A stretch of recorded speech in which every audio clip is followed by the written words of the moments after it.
সকাল না সন্ধে হাঁটার জন্য বেস্ট সময় কোনটি?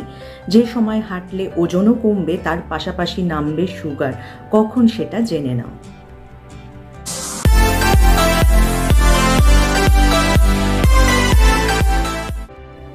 Hello friends, welcome back to my channel. আমার সব বন্ধুরা কেমন আছো? নিশ্চয়ই ভালো আছো। এখন কিন্তু স্থূলতা একটি খুব বড় সমস্যা বলা যায়। এখনকার যা লাইফস্টাইল, অনেকেই কিন্তু ওবেসিটির সমস্যায় ভুগছে। আর এই ওবেসিটির কারণে কিন্তু শরীরে বাসা বাঁধছে নানা ধরনের রোগ, যেমন হার্টের সমস্যা, ডায়াবেটিস ইত্যাদি। তাই সময় থাকতেই কিন্তু আমাদের একটু সচেতন হতে হবে। তাই আজকে আমার এই বিষয়ের ভিডিওটা, যে কখন হাঁটলে তোমাদের সুগারও নিয়ন্ত্রণে থাকবে, তার পাশাপাশি কিন্তু তোমরা ওজনকেও নিয়ন্ত্রণে রাখতে পারবে। চলো তাহলে সেটা জেনে নেওয়া যাক।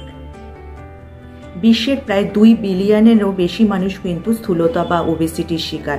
আর এই ওবেসিটির কারণেই কিন্তু শরীরে বাসা বাঁধছে নানা ধরনের রোগ, যেমন ডায়াবেটিস, হার্টের নানান সমস্যা। আজকের দিনে কিন্তু অনেকেই ওজন হ্রাসের জন্য জিমে গিয়ে ঘাম ঝরাচ্ছে বা উপোস করে থাকছে। কিন্তু এই ওজন হ্রাসের জন্য সেরা উপায় হলো হাঁটা বা দৌড়ানো। হেঁটে বা দৌড়ে যদি ওজন কমানো যায়, সেটাই কিন্তু সবচেয়ে সেরা উপায় বলা যায়। এখন কথা হচ্ছে, কোন সময় হাঁটলে তোমাদের শরীরের পক্ষে উপকারী হবে, তার পাশাপাশি ওজনও কমবে, সেটাই হলো জানার বিষয়। গবেষণা বলছে খাবার খাওয়ার পর হাঁটা হলো সবচেয়ে বেশি উপকারী। কিন্তু এখন কথা হচ্ছে যে কোন গতিতে হাঁটলে তোমাদের পক্ষে উপকারী হবে এবং কতটা সময় হাঁটলে সেটা উপকারী হবে, সেটাই কিন্তু জানার বিষয়। দিনের যে কোনো সময় হাঁটাই যে শরীরের পক্ষে উপকারী, তাতে কিন্তু কোনো সন্দেহ নেই।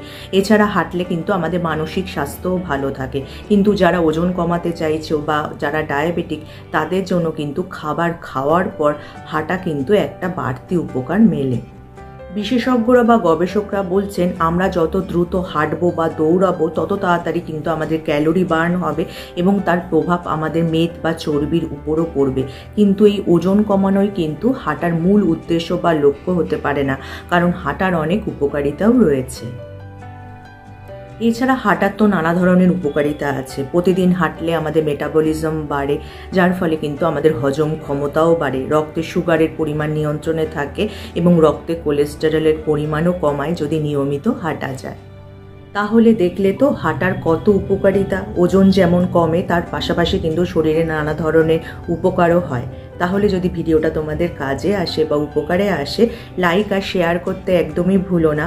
যারা আমার এই চ্যানেলটা প্রথম দেখছো, চ্যানেলটাকে অবশ্যই সাবস্ক্রাইব করে নিও এরকম উপযোগী ভিডিও আরও দেখার জন্য।